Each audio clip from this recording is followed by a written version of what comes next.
दोस्तों आज तक मैंने ऐसे काफ़ी सवाल देखे हैं कि मोहित भाई बर्ड की डाइट क्या होती है, लेकिन आज मैंने ऐसा सवाल भी देखा कि एक बर्ड की कितनी डाइट होती है। तो दोस्तों मैंने सोचा क्यों ना इस टॉपिक पर एक वीडियो बनाया जाए।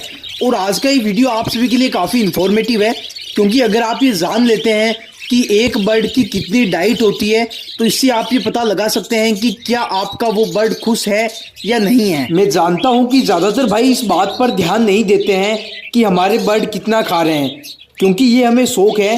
बर्ड हम शौक से पालते हैं, ये अपना कोई व्यापार नहीं है, कोई बिजनेस नहीं है। लेकिन दोस्तों इस सवाल को लेके मेरा क्या जवाब है उन भाई को और आप सभी को भी, तो आज के इस वीडियो में ज़रूर जाने। तो वीडियो को शुरू करते हैं।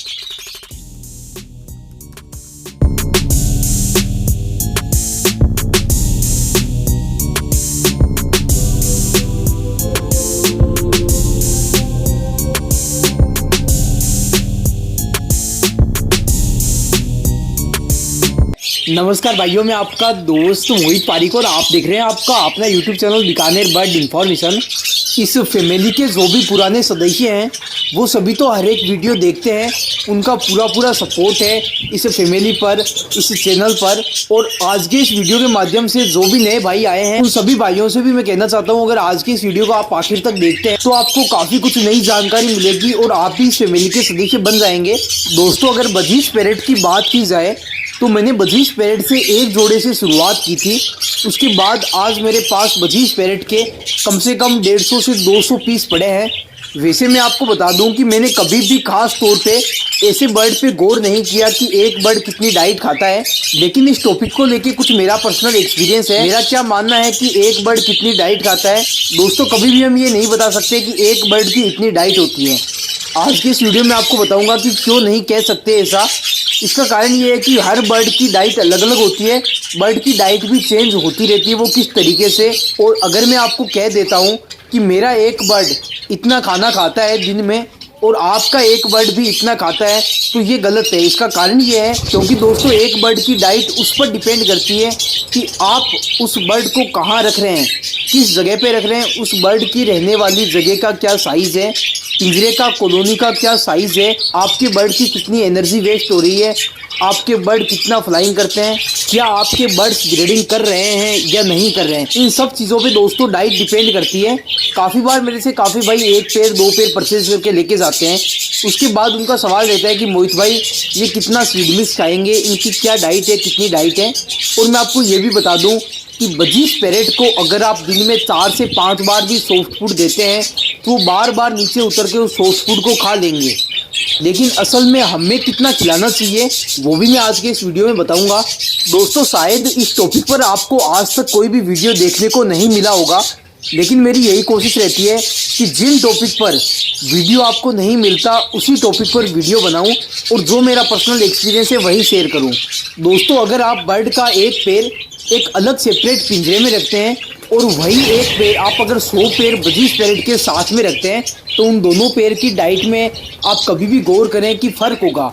वहीं अगर आपका एक बजीज पैरेट का पैर ब्रीडिंग कर रहा है और एक वही पैर ब्रीडिंग नहीं कर रहा है, तब भी उसकी डाइट में फ़र्क होगा, क्योंकि जो पैर ब्रीडिंग कर रहा है वो जब अंडे देगा उस वक्त हमेशा वो डाइट कम खाएगा। इसका कारण ये होता है कि फीमेल रेगुलर अंडों पर बैठी रहती है, उस दौरान अगर वो ज़्यादा खाएगी तो उसे चर्बी भी लग जाएगी। बर्ड काफ़ी समझदार होते हैं, ये अपने हिसाब से चलते हैं। इसके अलावा अगर उसी पेड़ के बच्चे निकले हैं वो एक दिन के हैं, फिर भी वो बर्ड उन बच्चों को कम खाना खिलाएगा। वहीं उस पेड़ के वो बच्चे बड़े हो जाते हैं, काफ़ी बड़े हो जाते हैं, उसके बाद नॉर्मल सी बात है कि उस पेड़ की डाइट तो बढ़ेगी।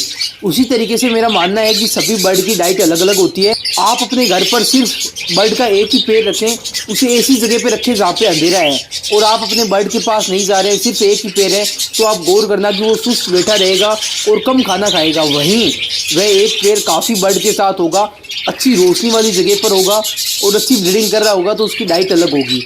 जिसे मेरा मानना है कि अगर आपके पास बजीज पैरेट का एक पेड़ है और अगर वो ब्रीडिंग नहीं कर रहा है, उस दौरान आपको उसे कितना सॉफ्ट फूड देना है, उसे 1 टीस्पून भर के आप सॉफ्ट फूड दे सकते हैं। छोटा वाला जो स्पून होता है वो भर के आप सॉफ्ट फूड दे सकते हैं, चाहे बॉइल्ड राइस हो, चाहे कई तरीके की दालें हो या भिगे हुए दाने हो, चने हो, गेहूँ हो। और आप इस हिसाब से भी दे सकते हैं कि आपका वो बर्ड 1 से 1.5 घंटे में कितना सॉफ्ट फूड खा रहा है उस हिसाब से भी दे सकते हैं। अगर उस बर्ड के बच्चे निकले हुए हैं तो आपको जो सॉफ्ट फूड की मात्रा है वो बढ़ा देनी है। हमेशा आपको दिन में एक बार ही सॉफ्ट फूड देना चाहिए। जो नरम खाना होता है उसके अलावा जो सीड मिक्स होता है जिसमें कई तरीके के दाने मिले होते हैं वो आपको हर वक्त पिंजरे में रखना है। अगर बात की जाए कि 25 पैरेट का एक पेड़ कितना सीड मिक्स खाता है, अगर वो ब्रीडिंग नहीं कर रहा होता है, अगर सेपरेट केजेस में होता है दोस्तों, जो नॉर्मल बाउल होते हैं जिनमें मैं अपने बर्ड को सीड मिक्स देता हूँ उस बाउल के हिसाब से अगर एक बाउल को भर कर रखा जाए तो एक पेड़ के लिए कम से कम 3 दिन तक सीड मिक्स काफ़ी होगा। वहीं अगर वो पेड़ कॉलोनी के अंदर है या ब्रीडिंग कर रहा है तो वो ज़्यादा सीड भी खाएगा।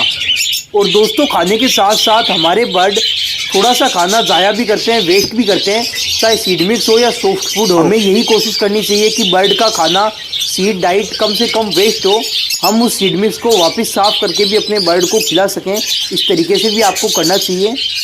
तो दोस्तों, आज के इस वीडियो में मेरे द्वारा दी गई एक छोटी सी जानकारी आपको कैसी लगी, मेरे द्वारा बनाया गया वीडियो आपको कैसा लगा, वीडियो को लाइक करें। सभी भाई कमेंट करके ज़रूर बताया करें कि आप सभी को वीडियो कैसा लगता है, कौन सी टॉपिक पर मुझे वीडियो बनाना चाहिए।